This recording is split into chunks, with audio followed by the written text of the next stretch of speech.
Es-tu prêt? C'est quoi ça? C'est un podcast chrétien différent avec Jeff et Joël. Prêt, pas prêt? On commence. Dans 3, 2, 1...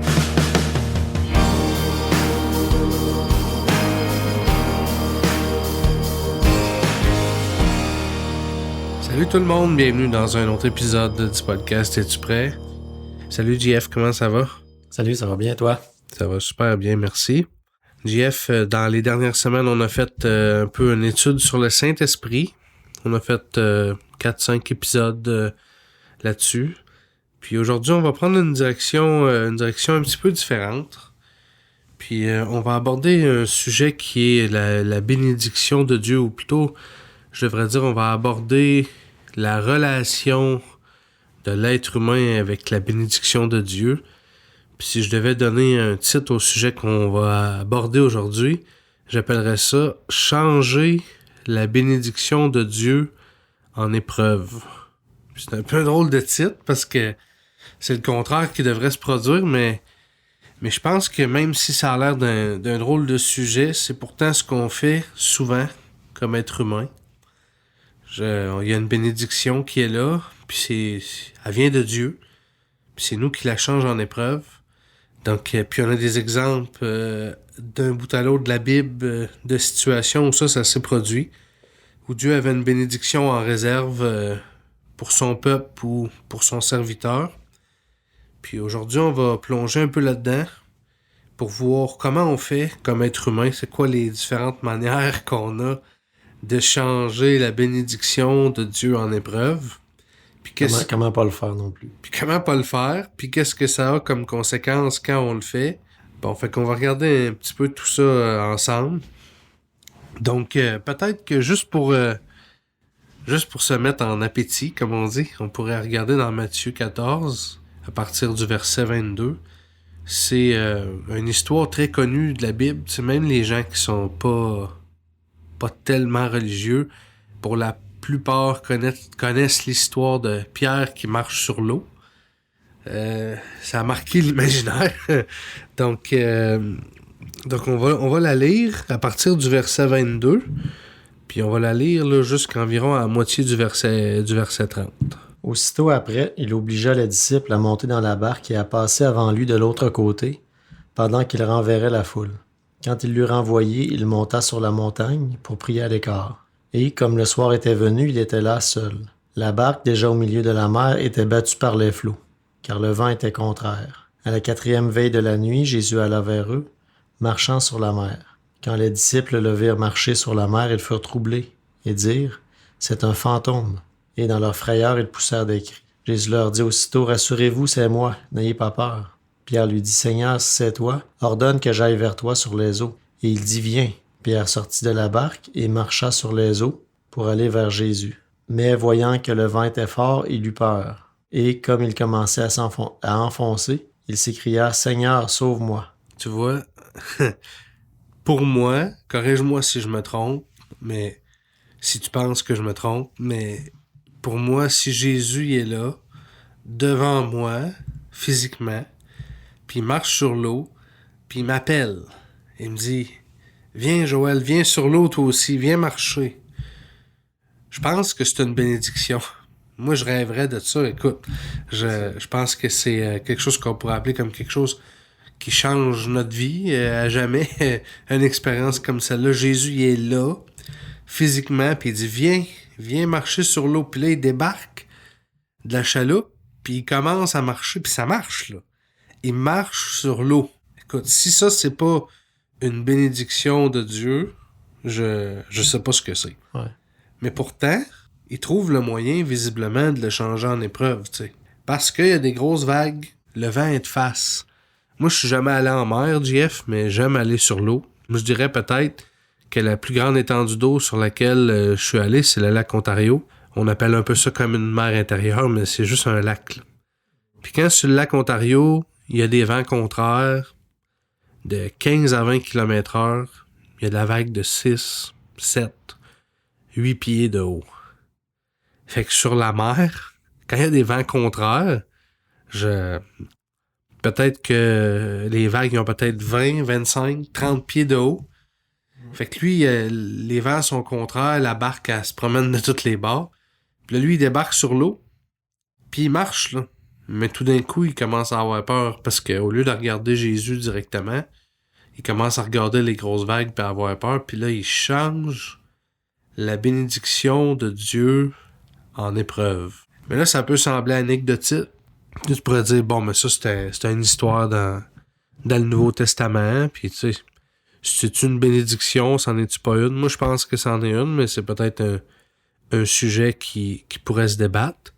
Fait que je suggère que pour vraiment réaliser le pattern que l'être humain a, la manière que l'être humain a de toujours changer la bénédiction de Dieu en épreuve, on devrait se pencher sur l'Ancien Testament, puis devrait aller dans le livre des Nombres, regarder Israël, le peuple de Dieu, qui sort d'Égypte. Parce qu'on sait qu'Israël est en captivité en Égypte. Dieu avait promis de les délivrer.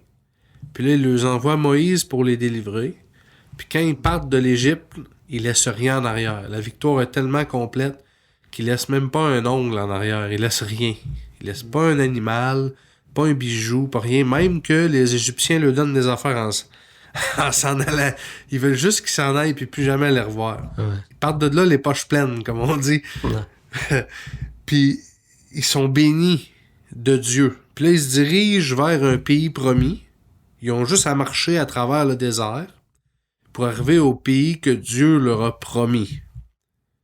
Puis là, pour avoir un peu de contexte, on va commencer dans Nombre 10, puis on va lire un petit peu dans Nombre 10, un petit peu dans Nombre 11, dans Nombre 12, dans Nombre 13, dans Nombre 14. Ça représente peut-être les suivre sur une période de 1 an, 2 ans, 3 ans dans le désert. Je sais pas le nombre de jours exacts que ça représente, mais on suit leur marche dans le désert, moi je dirais de bénédiction en bénédiction. Visiblement, eux autres, ils voient ça comme d'épreuve en épreuve.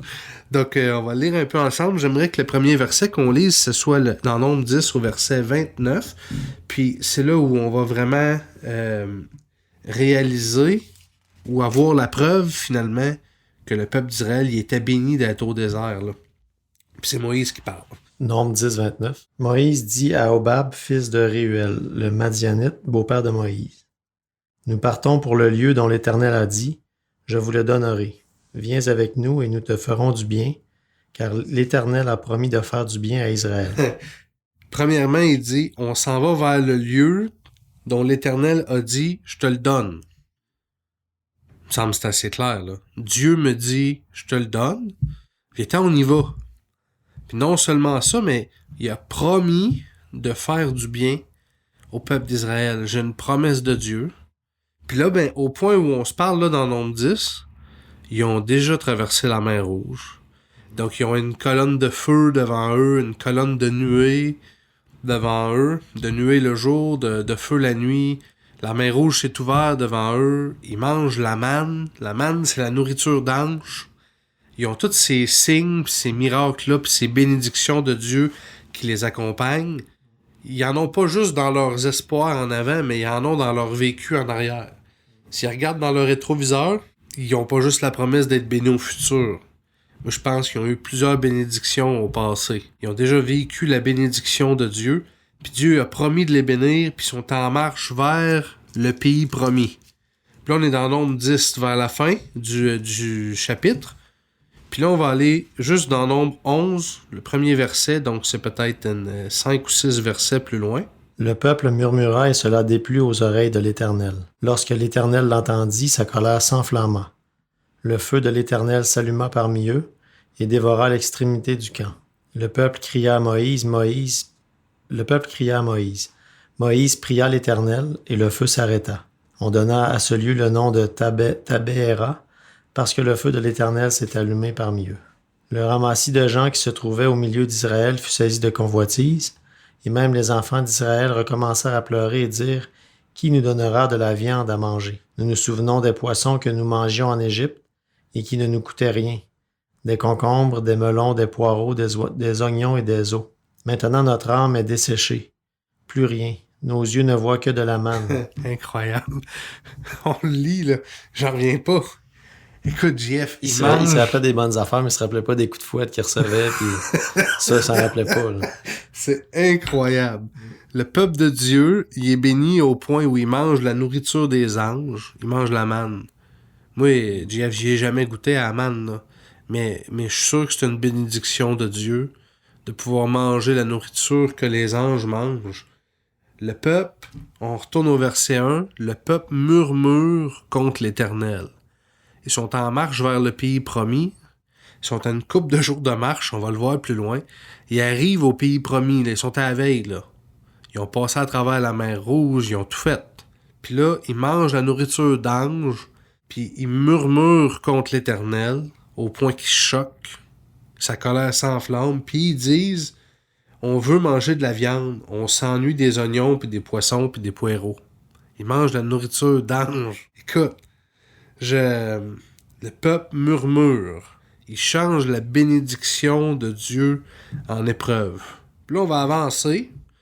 On va avancer encore d'un chapitre. On va aller au chapitre 12. Donc, au chapitre 12, c'est un chapitre où on va voir que ça parle de Marie et de Aaron. Donc, ça, c'est peut-être les deux personnages qui sont les plus proches de Moïse. Pour la simple et bonne raison que c'est son frère et sa sœur. Donc, ils sont avec lui depuis le début. Ils sont au courant de la promesse que c'est lui le libérateur de sa naissance. C'est son frère et sa sœur. Ils étaient dans la même maison. Ils savent que c'est lui qui va délivrer Israël depuis le début. Ils le suivent de proche. Ils ont la chance d'être à ses côtés. Ils sont vraiment bénis, tu vois. Ils font partie de la famille qui ont enfanté le libérateur du peuple d'Israël, qui l'ont vu grandir, qui marchent avec lui. Puis là, au chapitre 12, on va regarder les versets 1 à 10, disons, puis on va avoir là, le portrait de ce qui se passe avec eux autres. Marie et Aaron parlèrent contre Moïse au sujet de la femme éthiopienne qu'il avait prise, car il avait pris une femme éthiopienne. Ils dirent, est-ce seulement par Moïse que l'Éternel parle? N'est-ce pas aussi par nous qu'il parle? Et l'Éternel l'entendit. Or Moïse était un homme fort patient, plus qu'aucun homme sur la face de la terre. Soudain l'Éternel dit à Moïse, à Aaron et à Marie, allez-vous trois à la tente d'assignation. Ils y allèrent tous les trois. L'Éternel descendit dans la colonne de nuée et il se tint à l'entrée de la tente. Il appela Aaron et Marie qui s'avancèrent tous les deux. Et il dit, écoutez bien mes paroles. Lorsqu'il y aura parmi vous un prophète, c'est dans une vision que moi, l'Éternel, je me révélerai à lui. C'est dans un songe que je lui parlerai. Il n'en est pas ainsi de mon serviteur Moïse. Il est fidèle dans toute ma maison. Je lui parle bouche à bouche, je me révèle à lui sans énigme, et il voit une représentation de l'Éternel. Pourquoi donc n'avez-vous pas craint de parler contre mon serviteur, contre Moïse? La colère de l'Éternel s'enflamma contre eux, et il s'en alla. La nuée se retira de dessus la tente, et voici Marie était frappée d'une lèpre blanche comme la neige. Oui. Aaron se tourna vers Marie, et voici elle avait la lèpre. Marie parlait contre Moïse. Elle a parlé contre. Puis là, elle a changé la bénédiction qu'elle avait en épreuve, même en malédiction. Elle était carrément maudite par Dieu. Pourtant, elle avait un privilège que tout le peuple avait pas. Elle était dans sa famille, elle l'avait côtoyé depuis qu'il était tout petit, elle avait aidé à l'élever, elle savait que c'était le libérateur. Elle marchait côte à côte avec lui. Elle était probablement toujours la première au courant de tout.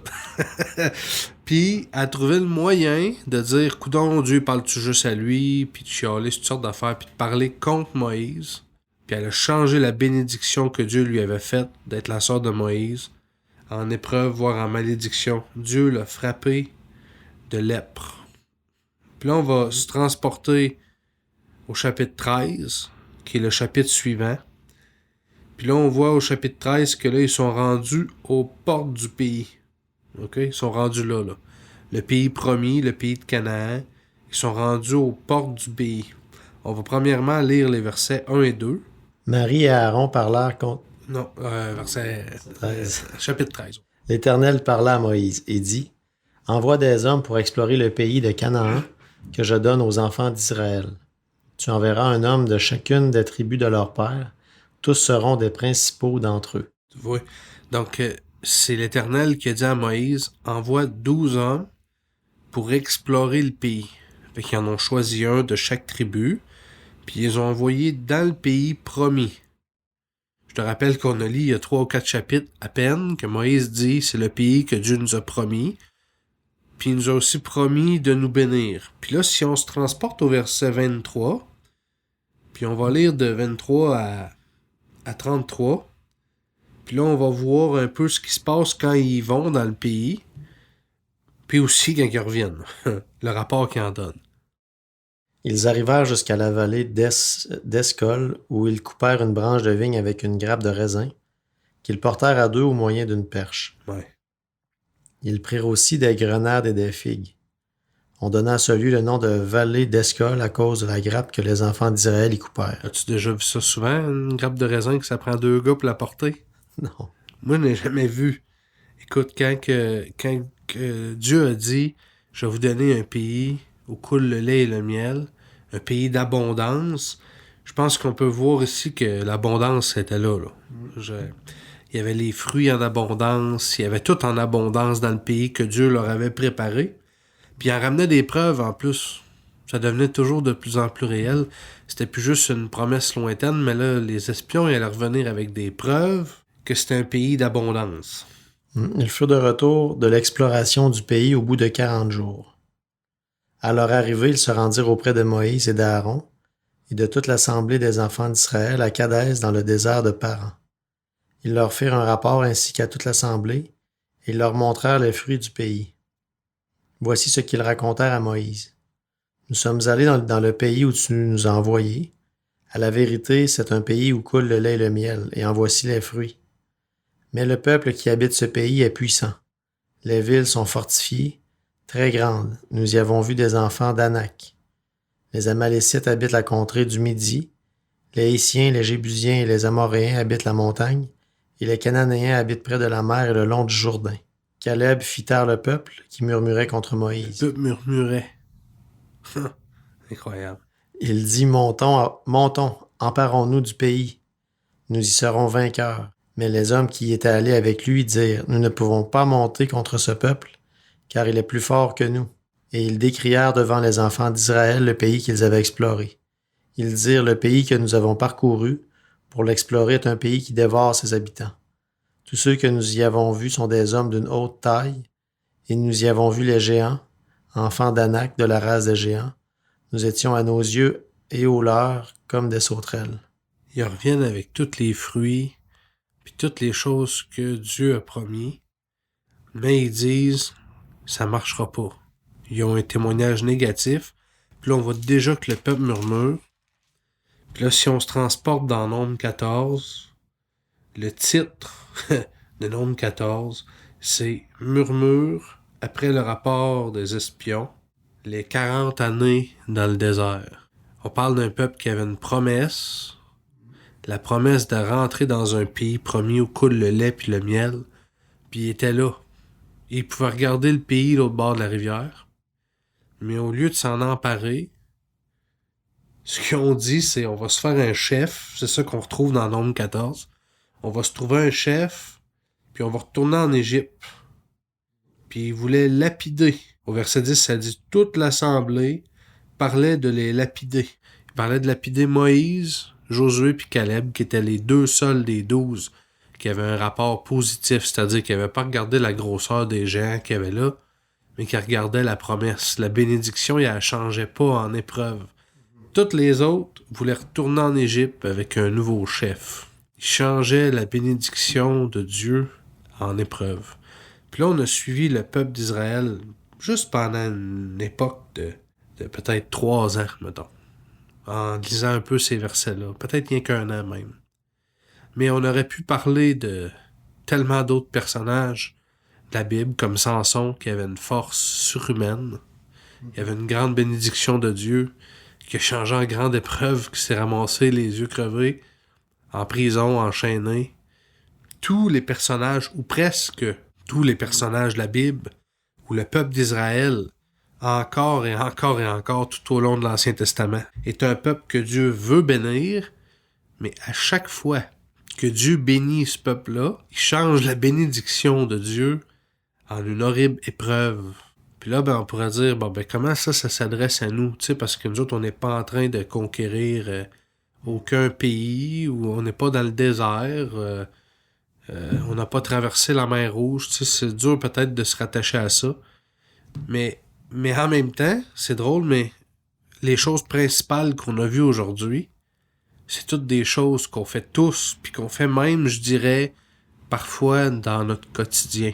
J'en ai isolé quelques-unes, puis on en a peut-être vu plus que ça, mais Pierre, lui, regardait les circonstances au lieu de regarder à Jésus. Il regardait la vague au lieu de regarder à Jésus. Comment on fait pour transformer la bénédiction de Dieu en épreuve? On regarde les circonstances au lieu de la promesse.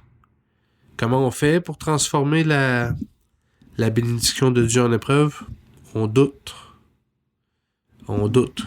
Comme le peuple d'Israël qui a douté tellement de fois, encore là, aux portes du pays promis. Les espions doutent de la promesse. D'ailleurs, ils regardent aux circonstances, ça va souvent ensemble. Ils regardent aux géants, puis ils doutent. Comment on fait? On murmure. À chaque chapitre, dans Nombre, ça dit que le peuple murmure. Contre l'Éternel. Puis là, la question que je me pose aujourd'hui, JF, c'est est-ce que moi, je murmure contre l'Éternel? Quelle forme ça prend, ça, murmurer contre l'Éternel? On murmure. On murmure tous. Si on prend la peine, si à la maison, l'auditeur qui est en train de nous écouter prend la peine de regarder sa semaine, pas sa vie, sa semaine, avec un peu d'honnêteté, de regarder sa semaine, je suis presque sûr qu'il va y découvrir du murmure. Contre les situations de la vie qui sont, en fait, si je me fie à la Bible, qui dit « Toutes choses concourent au bien de ceux qui aiment Dieu », qui sont dans leur intérêt supérieur, parce que Dieu, c'est le grand chef d'orchestre, puis il connaît le plan mieux que nous autres. Comment on fait pour transformer la bénédiction de Dieu en épreuve ou en malédiction? On parle contre quelqu'un. C'est ça que le frère et la sœur de Moïse ont fait. Myriam et Aaron. Ils ont parlé contre la femme de Moïse. Combien parlent contre quelqu'un? C'est populaire, ça, en 2021, parler contre quelqu'un. Puis d'après moi, ça fait plus longtemps que ça que c'est populaire, mais... Le téléphone, les réseaux sociaux, ça n'a pas aidé, mettons. Exact. C'était facile. Même dans le temps des téléphones à cornet, qu'il y avait un téléphone par rue, le monde décrochait le cornet pour entendre ce qui se disait, pour pouvoir, après ça, aller raconter des histoires, aller parler contre les autres, tu sais, là. Parler contre quelqu'un. On est tous coupables à un moment ou à un autre de parler contre quelqu'un. Quand on doute, quand on regarde les circonstances, quand on murmure, quand on parle contre quelqu'un, je viens de nommer des choses qu'on fait, JF, comme être humain au quotidien. Des choses qui doivent mourir. On doit transformer le doute par la foi, le murmure, par la louange, par la prière. On doit transformer les mots qu'on parle contre quelqu'un par le silence, des fois. Parlant bien. Exact. Parlant bien, mais tu sais, mettons qu'il n'y aurait absolument rien de bon à dire, là. Ouais. Le silence, ça fait aussi. On devrait se garder de parler contre quelqu'un. Puis regarder les circonstances, naturellement, l'être humain a été placé sur la Terre avec 5 sens. Puis c'est tellement facile de se fier à ce qu'on voit. Donc c'est des choses qui s'appliquent à nous en 2021, qui s'appliquaient pas juste au peuple d'Israël ou à Pierre. C'est au minimum 4 façons qu'on a à tous les jours de transformer la bénédiction que Dieu a pour nous en épreuve, sans s'en rendre compte. Alors que Dieu essaie de nous bénir puis est en train de nous préparer quelque chose de grandiose, comme la terre promise ou comme marcher sur l'eau, nous autres, on regarde les circonstances puis on se plaint. « Seigneur, sauve-moi », c'est ça que Pierre faisait. « Seigneur, sauve-moi », on se plaint. On doute, on murmure. Mais ce qui est spécial dans tout ça, JF, ce qui est vraiment spécial, c'est que à travers tout ce qu'on vient de dire, à travers toutes les fois où le peuple d'Israël a changé la bénédiction de Dieu en épreuve, quand Pierre a regardé les vagues puis a coulé, malgré toutes les fois où le peuple d'Israël a murmuré, a douté, où Pierre a douté, Pierre a même renié Jésus ailleurs, 3 fois, Dieu, lui, ce qu'il fait. Là, on a parlé de ce que nous, on fait à la bénédiction que Dieu nous donne. Mais Dieu, lui, ce qu'il fait face à notre épreuve, Dieu change l'épreuve de l'homme en bénédiction.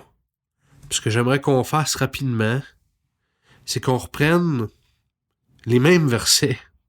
On va reprendre Matthieu 14, puis on va regarder l'endroit où Pierre, c'est au verset 30, où Pierre est en train de couler. S'il est encore capable de dire « Sauve-moi », il doit encore avoir de l'eau en bas de la bouche, mais probablement qu'il l'a au menton, tu sais là. Il est en train de couler, puis il dit « Seigneur, sauve-moi ». Il a complètement changé la bénédiction de Dieu en épreuve parce qu'il a regardé les circonstances, puis il a douté, il a eu peur. Puis qu'est-ce que Dieu fait? 31. Aussitôt Jésus étendit la main, le saisit et lui dit « Homme de peu de foi, pourquoi as-tu douté? » Et il monta dans la barque et le vent cessa. C'est incroyable. Aussitôt, Jésus il a pas dit « T'as douté? Tant pis. Tant pis pour toi, il coule. » Il aurait pu, tu sais. Ça met Dieu en colère que ses enfants doutent fois après fois, même après avoir vu tant de miracles. Mais malgré tout, il est rempli de miséricorde. Quand il a dit « Seigneur, sauve-moi », quand il a fait appel, quand il a appelé Dieu sur la scène, quand il a appelé Jésus, tout de suite, Jésus a pris la main, il l'a sorti de l'eau, il l'a ramené à la barque, il a arrêté le vent, puis il a ramené la barque au rivage. Il a réglé tous ses problèmes, si on peut dire ça comme ça. Ouais. Puis si on va regarder le peuple d'Israël, on avait commencé dans Nombre 11, puis dans Nombre 11, on avait vu que le peuple murmurait parce qu'il voulait de la viande. Il était tanné de la manne, puis il voulait de la viande. Puis là, j'ai skippé un petit bout. Ouais. Puis on va commencer au verset 11, puis on va aller... attends un petit peu. Nombre 11, on va commencer au verset 17, puis on va lire juste le verset 17 et 18. Le bout que j'ai skippé, c'est où Moïse va prier, puis il dit à Dieu, là, comment je vais faire pour leur donner de la viande? Ils sont une multitude, là, tu sais. Mm-hmm. Je descendrai, et là je te parlerai. Je prendrai de l'esprit qui est sur toi, et je le mettrai sur eux, afin qu'ils portent avec toi la charge du peuple, et que tu ne la portes pas à toi seul. Tu diras au peuple, sanctifiez-vous pour demain, et vous mangerez de la viande, puisque vous avez pleuré aux oreilles de l'Éternel en disant, qui nous fera manger de la viande? Car nous étions bien en Égypte. L'Éternel vous donnera de la viande, et vous en mangerez. Wow. L'Éternel vous donnera de la viande, et vous en mangerez. L'Éternel vous donnera de la viande, et vous en mangerez. En plus, il dit, puisque vous avez pleuré aux oreilles de l'Éternel en lui disant, nous étions bien en Égypte. Écoute, il pleurait, il murmurait, il disait, on était-tu bien en Égypte avec notre poisson, notre ail, puis nos poireaux, au lieu de la manne des anges? Puis là, l'Éternel dit, sanctifiez-vous, vous allez manger de la viande, parce que vous avez pleuré, l'Éternel vous donnera de la viande, puis vous en mangerez. Au milieu d'une bénédiction qui était devenue une épreuve, parce qu'Israël murmurait puis pleurait, Dieu change l'épreuve de l'homme en bénédiction. Il lui donne de la viande. Puis si on va au prochain, dans Nombre 12, c'est où Marie, elle a eu la lèpre, parce qu'elle avait parlé contre Moïse. Dans Nombre 12, si on lit au verset 11, on va voir que Aaron plaide à Moïse, puis que Moïse plaide à Dieu. Alors Aaron dit à Moïse, « De grâce, mon Seigneur, ne nous fais pas porter la peine du péché que nous avons commis en insensé, et dont nous nous sommes rendus coupables. Oh, qu'elle ne soit pas comme l'enfant mort-né dont la chair est à moitié consumée quand il sort du sein de sa mère. » Moïse cria à l'Éternel en disant, « Ô Dieu, je te prie, guéris-la. » Et l'Éternel dit à Moïse, « Si son père lui avait craché au visage, ne serait-elle pas pendant 7 jours un objet de honte? Qu'elle soit enfermée 7 jours en dehors du camp, après quoi elle y sera reçue. » Tu vois, Dieu a accepté qu'elle soit guérie au bout de 7 jours. Il l'avait maudit parce qu'elle avait parlé contre son serviteur. Mais quand Moïse a crié à l'Éternel, l'épreuve de Myriam s'est changée à nouveau en bénédiction.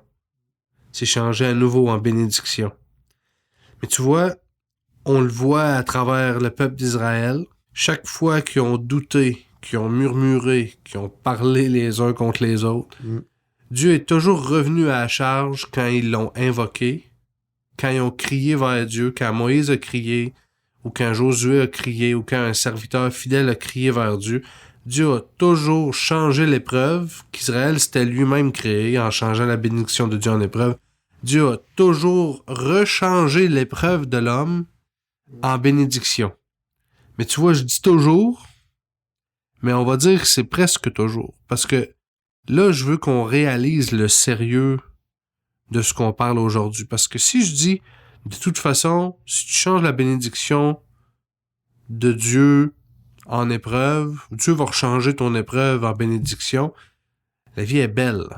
Puis c'est vrai que Dieu l'a fait. Puis il l'a fait, puis il l'a fait, puis il l'a refait. Mais il faut réaliser qu'il est venu à un moment donné où il a arrêté de le faire. Puis tantôt, quand on a lu dans Nombre 14 que le peuple disait on va se trouver un chef, puis on va retourner en Égypte, puis qu'il se proposait de lapider, de carrément lapider Moïse, ben là, on va voir la décision de Dieu, puis la raison pourquoi le peuple y était 40 ans au désert. Je veux qu'on réalise quelque chose d'important ici, c'est que le peuple d'Israël a été 40 ans au désert, mais à vrai dire, pendant ce 40 ans-là, une génération complète est morte au désert. Il y a une génération qui avait douté, murmuré, puis qui s'était plaint trop longtemps, puis elle a jamais vu le pays promis. C'est sa descendance qui l'a vu. Celle qui avait pas murmuré. Puis on va lire dans Nombre 14, du verset 22 au verset 25. Tous ceux qui ont vu ma gloire et les prodiges que j'ai faits, en Égypte et dans le désert, qui m'ont tenté déjà 10 fois et qui n'ont point écouté ma voix. Écoute ça. Ils ont vu la gloire de Dieu, ils ont vu la nuée, ils ont vu la colonne de feu, ils ont vu toutes les plaies en Égypte, ils ont vu les prodiges en Égypte, ils ont vu les prodiges dans le désert, la mer Rouge. Puis malgré tout ça, ils ont tenté Dieu déjà 10 fois. Avec de la viande, avec toutes sortes d'affaires. Ils étaient toujours en train de se plaindre, puis de murmurer, puis de brailler, puis de se chicaner. Puis là, visiblement, l'Éternel y en a assez. Tous ceux-là ne verront point le pays que j'ai juré à leur père de leur donner. Tous ceux qui m'ont méprisé ne le verront point. Et parce que mon serviteur Caleb a été animé d'un autre esprit et qu'il a pleinement suivi ma voix, je le ferai entrer dans le pays où il est allé, et ses descendants le posséderont. Les Amalécites et les Cananéens habitent la vallée. Demain, tournez-vous et partez pour le désert dans la direction de la mer Rouge. Tu vois, il les a revirés de bord, puis il les a renvoyés en direction de la mer Rouge dans le désert. Puis ils sont allés là, dans le désert. Puis là, les mots qui suivent dans les prochains versets sont très durs. Il dit à Moïse, dis-leur, je suis vivant, dit l'Éternel. Puis vos cadavres vont tomber dans le désert. J'avais juré de vous faire habiter un pays, mais il y a juste vos enfants qui vont l'habiter. Vous allez mourir au désert, vous m'avez tenté, vous m'avez douté trop de fois. Puis là, ils sont retournés tourner en rond 40 ans dans le désert, jusqu'à temps que tous ceux qui avaient douté meurent au désert. Puis de cette gang-là, il y a juste Josué puis Caleb, 2 des 12 espions, qui eux autres n'avaient pas regardé la grosseur des géants, mais ils avaient regardé la promesse. C'est ces deux-là qui ont conduit le peuple d'Israël dans le pays promis. On doit réaliser que toute chose concourt au bien de ceux qui aiment l'Éternel. C'est ça que la Bible nous dit. Puis on doit le réaliser pas juste avec notre cerveau, mais ça doit descendre jusque dans notre cœur, de manière à ce qu'on soit conscient que quand il nous arrive quelque chose, c'est la bénédiction de Dieu qui est à l'œuvre. Même si des fois les circonstances nous prouvent le contraire ou nous disent le contraire, ou même si c'est pas tout à fait ce qu'on aurait voulu ou comment on l'aurait voulu, on doit réaliser que l'Éternel y aime son peuple. Il a promis de le bénir, il a promis de le guider à bon port, puis on doit arrêter de regarder les circonstances, de douter, de murmurer. On doit arrêter de parler les uns contre les autres, de chicaner, de se quereller. La Bible dit aussi qu'il vaudrait mieux qu'on attache une meule à mon pied puis qu'on me jette au fond de la mer que de dire quelque chose contre le plus petit d'entre les fils ou les filles de Dieu, il y a une fin à ça. L'Éternel, il est miséricordieux, il est patient. Mais à un moment donné, il dit, là, tu m'as tenté trop de fois. C'est assez. Puis moi, je voudrais jamais dépasser cette ligne-là. Je veux vraiment apprendre à faire confiance à Dieu, puis à pas douter, puis à pas regarder les circonstances, puis à pas murmurer dans ma situation, mais vraiment à mettre ma foi puis ma confiance dans l'Éternel, puis de m'assurer que de ma bouche sortent des mots positifs, justes, doux, des louanges à Dieu, des prières, et non pas des murmures, des pleurnichages, des chiolages, des paroles dures contre quelqu'un d'autre. C'est ce qui déplaît tellement à Dieu et qui fait que souvent, notre vie, c'est une épreuve. Notre vie, c'est une épreuve, là. Mais notre vie est sans dessus-dessous, c'est tombé une épreuve. Mais dans le fond, notre vie, c'était supposé être une bénédiction de Dieu. Mais c'est nous qui la changeons en épreuve constamment. Dieu veut nous donner une bénédiction, on la change en épreuve. Dieu veut nous donner une bénédiction, on la change en épreuve. On doit examiner nos vies, puis on doit prier de tout notre cœur pour que Dieu nous délivre si on est sujet au murmure ou à parler contre les autres, afin que non seulement on ait la bénédiction de Dieu et non pas l'épreuve, mais que Dieu soit prompt à aussi changer les épreuves de notre vie, même en bénédiction, comme il l'a fait tellement souvent. J'aimerais peut-être, pour terminer, qu'on prenne un verset dans Matthieu 8. C'est à partir du verset 23. Puis c'est l'histoire de Jésus qui calme la tempête. Puis c'est une histoire que j'aime vraiment beaucoup. Il monta dans la barque et ses disciples le suivirent. Et voici, il s'éleva sur la mer une si grande tempête que la barque était couverte par les flots. Et lui, il dormait. Les disciples, s'étant approchés, le réveillèrent et dirent « Seigneur, sauve-nous, nous périssons. » Il leur dit « Pourquoi avez-vous peur, gens de peu de foi? » Alors il se leva, menaça les vents et la mer, et il y eut un grand calme. Ces hommes furent saisis d'étonnement. « Quel est celui-ci, disait-il, à qui obéissent même les vents et la mer? » Je veux qu'on réalise en le lisant là, à quel point la tempête était grande. OK? La tempête était tellement grosse que les vagues y passaient par-dessus la barque. La barque était couverte par les flots. Ça veut dire quand il arrivait une vague, elle passait par-dessus la barque. Je sais pas, JF, si tu as déjà été dans un bateau, que la vague, elle passe par-dessus le bateau, OK? Mais du monde qui dorme dans ce temps-là, je n'ai pas vu souvent. Premièrement, parce que ça brasse, mais en plus parce que t'es trempes.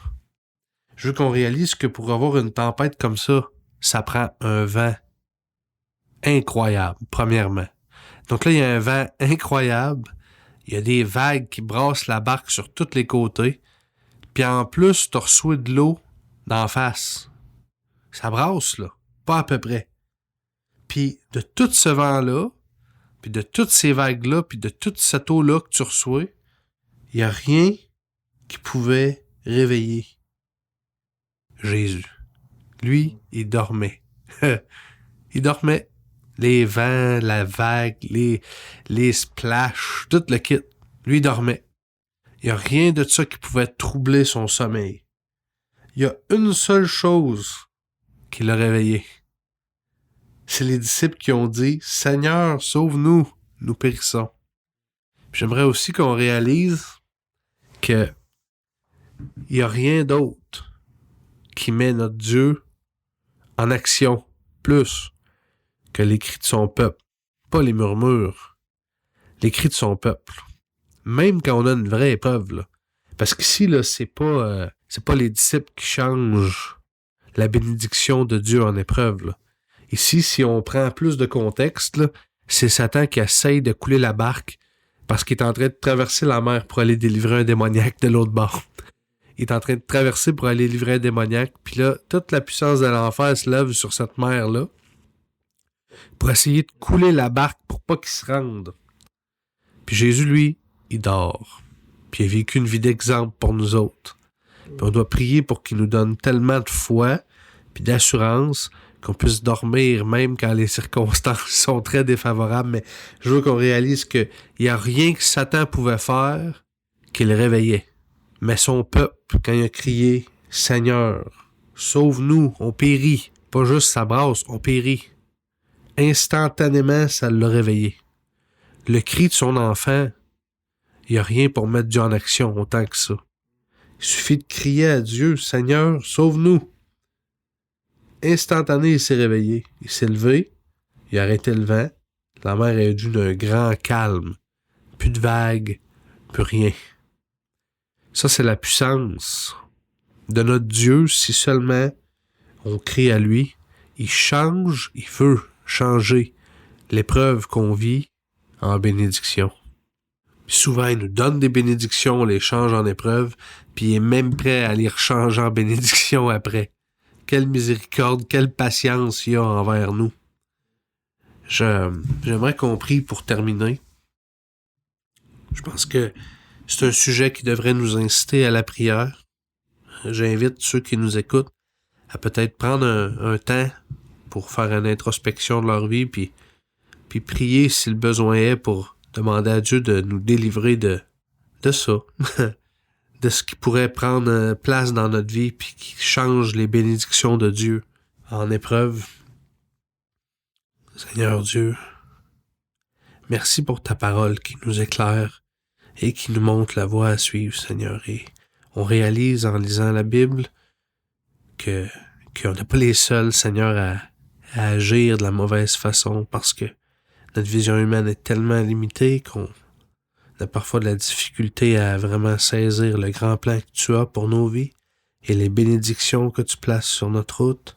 Je te prie de nous aider à ne pas regarder aux circonstances, à ne pas douter de ta parole ou de ta volonté à nous bénir, Seigneur, et encore plus à ne pas murmurer quand on vit une situation et à pas parler les uns contre les autres, mais à s'aimer d'un amour parfait et à prier les uns pour les autres, Seigneur. Aide-nous à être plus à ton image et à reconnaître ta bénédiction, Seigneur. Et si certains de nos auditeurs vivent une épreuve en ce moment, Seigneur, je te prie de changer même leur épreuve en bénédiction, Seigneur. Et on crie vers toi, on te demande de changer nos épreuves en bénédiction. On s'en remet à toi avec une pleine confiance que tu es fidèle et que tu vas l'accomplir comme tu l'as fait pour les apôtres qui étaient dans la barque. On te prie au nom de Jésus-Christ pour toutes ces choses. Amen. Amen. Bonne semaine tout le monde. On se voit dans 15 jours. Bonne semaine. T'as une question, un commentaire ou tu voudrais nous contacter? Tu peux nous écrire au contact@commercial-es-tu-prêt.info. Ça va nous faire plaisir de te répondre. À bientôt.